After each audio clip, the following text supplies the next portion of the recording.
నమస్తే, నేను ప్రశాంత్. మాజీ మంత్రి అనిల్ కుమార్ గారు అసలు ఎక్కడికి వెళ్ళారు, పరారీలో ఉన్నట్లు తెలుస్తుంది. అసలు ఏం జరిగింది అనే విషయాలు అయితే తెలుసుకుందాం. దీని గురించి అయితే మాట్లాడేందుకు ప్రస్తుతం మనతో పాటు సీనియర్ జర్నలిస్ట్ జయదేవ్ గారు ఉన్నారు. నమస్తే అండి. నమస్తే ప్రశాంత్. సార్, ఏమైంది సార్? అనిల్ కుమార్ ఇప్పుడు పరారీలో ఉన్నట్లు తెలుస్తుంది. అసలు ఏం జరిగింది, ఎందుకని?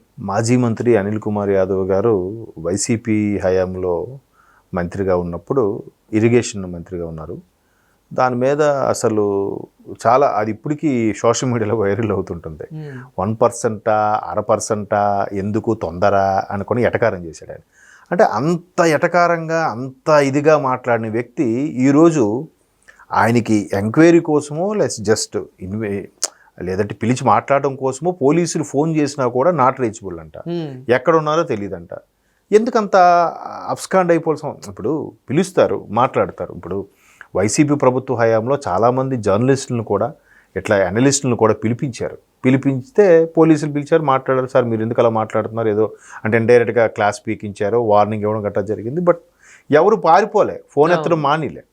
మరి అలాంటప్పుడు ఇక్కడ ఒక మాజీ మంత్రి అనిల్ కుమారు, ఆయనతో అనుచరులు, మార్బలము కార్యకర్తలు ఉన్న వ్యక్తులు ఎందుకు ఇలాగా భయపడిపోయి మరీ అబ్స్కాండ్ అయిపోవాల్సిన అవసరం లేదు కదా.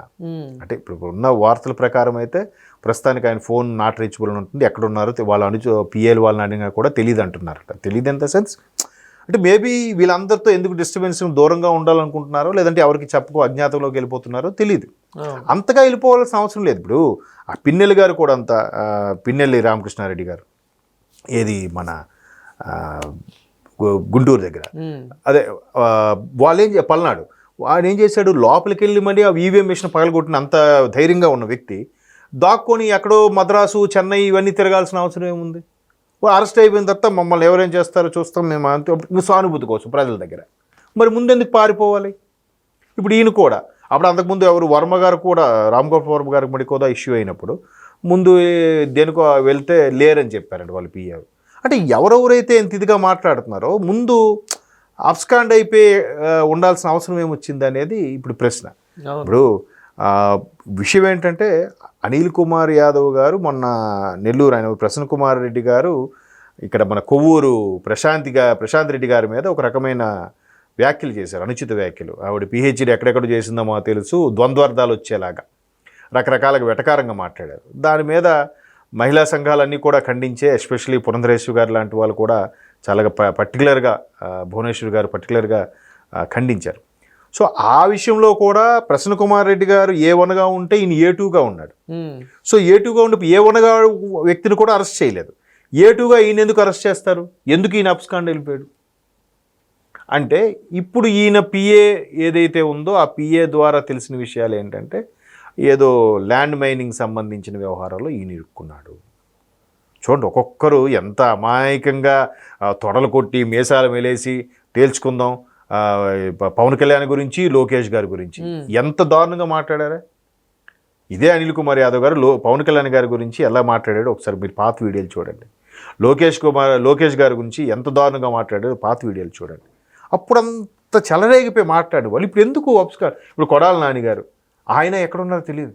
ఎన్ని ఇష్యూస్ అవుతుంటే, ఇన్ని జరుగుతుంటే ఎక్కడ ప్రెస్ మీట్ పెట్టాడు, ఏం మాట్లాడు, ఏమీ ఉండదు. ఏం జరిగిందంటే ఎవరు మాట్లాడు.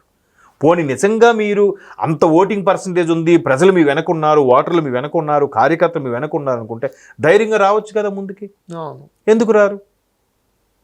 ఇప్పుడు మిథున్ రెడ్డి గారు అరెస్ట్కి రాజమండ్రి అయినప్పుడు గందరగోళం చేశారు. ఏది, ఒక గంట సేపు. తర్వాత ఏమైంది? ఎక్కడా ఇష్యూ లేదు. అంటే ఒక్కొక్కరుగా సైడ్ అయిపోతున్నారు. ఇది ఫస్ట్ ఎక్స్పీరియన్స్ ఎవరు చేశారు? రోజా గారికి ఎలక్షన్ క్యాన్వాసింగ్కి వెళ్ళక ముందే వెనక కొత్త అనుచరులు కనబడేసరికి ఆ నియోజకవర్గ ప్రజలు అడిగారట, అమ్మ రోజమ్మ వెనక ఉండారు కదా, వాళ్ళు కనబడట్లేదండి. అంటే వాళ్ళు ఆల్రెడీ సైడ్ అయిపోయి ఇండైరెక్ట్గా టీడీపీకో జనసేనకో సపోర్ట్గా వెళ్ళిపోయారు. ఎలాగా వీళ్ళ సంగతి తెలుసు, వీళ్ళు గెలవరు, పైగా వీళ్ళు గుట్టి మాటలే, ఎవరికి పని చేసి పెట్టరు అన్నట్టుగా. సో అట్లాగా ఒక్కొక్కరికి అనుభవం జరుగుతుంది. ఇప్పుడు కొడాల నాన్నగారు ఏమన్నారు, ఒక్కొక్కడిని ఓచకోత కోస్తాను కొడకల్లారా అన్న ఏ రకరకాల పదాలతో మాట్లాడాడు ఆయన. సన్నాస్ అన్నాడు, 420 అన్నాడు, దొంగముండా కొడుకులు అన్నాడు, రకరకాల తిట్లు తిట్టాడు. మరి ఆయన ఇంటి మీదకి కోడిగుడ్లతో టమాటాలతో అటాక్ వెళ్తే ఆయన ఇంటి పక్క చుట్టుపక్కల ఎవరైనా వెళ్ళి మా నాయకుడి మీద ఎందుకు విసురుతున్నాను అనాలి కదా. మరి మాకు 40% ఓటింగ్ ఉందని చెప్పుకునే వాళ్ళకి ఎక్కడ మరి ఆ 40% ఓటర్లు ఏమయ్యారు? ఎందుకు రోడ్ల మీదకి రావట్లేదు? సో ఇట్లాంటివన్నీ ఎవరెవరైతే చెలరేగిపోయి మాట్లాడారో వాళ్ళందరూ ఇప్పుడు తలదాచుకునే పరిస్థితి వస్తుంది. ఎంతమంది చూడండి, మాజీ మంత్రులు ప్రతి ఒక్కరిది కూడా పేరు నాని గారి మీద ఒకటి రకమైన కేసు ఉంది, అనిల్ కుమార్ యాదవ్ గారి మీద ఒకటి ఉంది, జోగి రమేష్ గారి మీద ఒకటి ఉంది.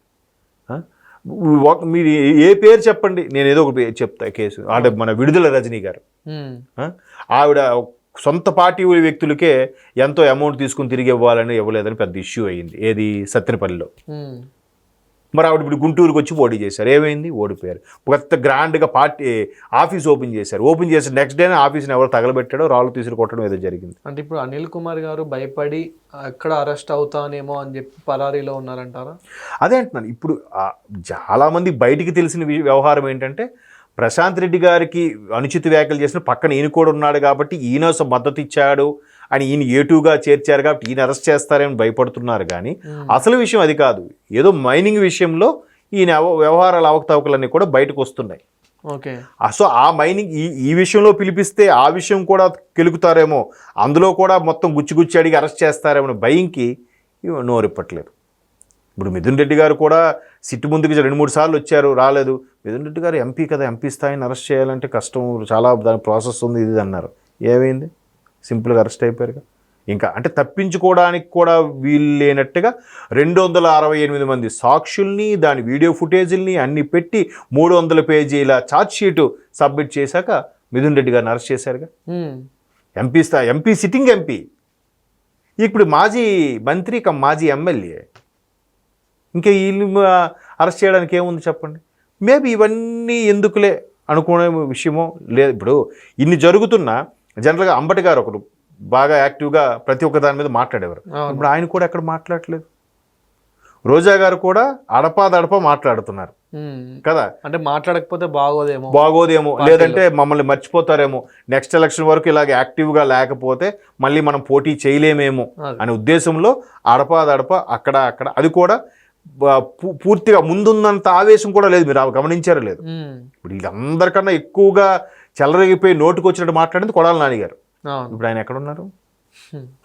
ఆయన కూడా అరెస్ట్ చేస్తాడు హార్ట్ బైపాస్ సర్జరీ అన్నారు, ఎక్కడ బాగాలేదంటే హైదరాబాద్ తీసుకెళ్లారన్నారు, ముంబై తీసుకెళ్లారన్నారు, ఏవో కథలు చెప్పారు.